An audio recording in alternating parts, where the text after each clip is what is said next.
सरल सीधे व्यक्ति को संसार में कष्ट सहने पड़ते हैं, पर चालाक व्यक्ति संसार में सुख पाता है, सफल हो जाता है। सफल नहीं होता, ये गलत शब्द है। सफल नहीं होगा। अभी कोई चालाकी से सफल हो सकता है। रावण जैसा कोई चालाक पुरुष था, सब विद्याओं का ज्ञाता, परम चालाक था। कालनेमी से बढ़कर कोई चालाक था?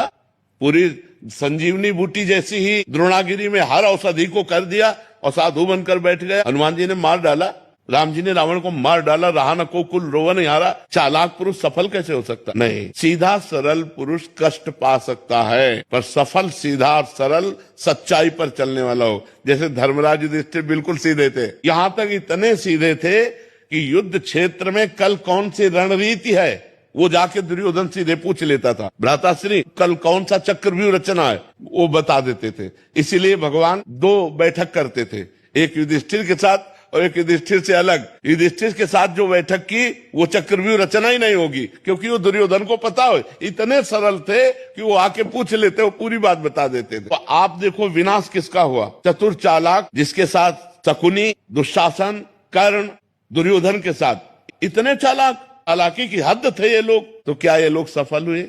नहीं, सफल हुए सीधे साधे युधिष्ठिर जी महाराज। तो चालाक पुरुष तुम्हें सफल होते नजर आएगा, लेकिन सफल नहीं हो सकता। सीधा साधा पुरुष तुम्हें दुख भोगते नजर आएगा, लेकिन वो दुख भोगेगा नहीं, आगे चलकर वही विजय को प्राप्त होगा। थोड़ी यात्रा ऐसी है जिसमें संशय हो सकता है देखकर कि बेईमान, दुष्ट, चालाक, कपटी पुरुष उन्नति को प्राप्त हो रहा है और धर्मात्मा, ईमानदार दुख को प्राप्त हो रहा है। लेकिन परिणाम में जो सही चल रहा है उसका सही परिणाम होगा, और जो गलत चल रहा है उसका गलत परिणाम होगा पक्का। उसका पुण्य उसको साथ दे सकता है, लेकिन जो जीवन का परिणाम है वो ये पद नहीं है। मरोगे तो तुम्हारे साथ पद नहीं जाएगा, तुम्हारे साथ रुपया नहीं जाएगा, अच्छाई जाएगी, तुम्हारे सत्कर्म जाएंगे। और ये पक्की बात समझ लो, जब आपके आचरणों का, और भगवान ऐसी बुद्धि भ्रष्ट कर देते हैं कि खुला आचरण उसकी गंदगी सामने आ जाती है। आदमी की इज्जत चली गई तो किस योग रह गया? तो ये पक्का समझ लो, अच्छा पुरुष और धर्मात्मा पुरुष दुखी हो सकता है लेकिन हार नहीं सकता।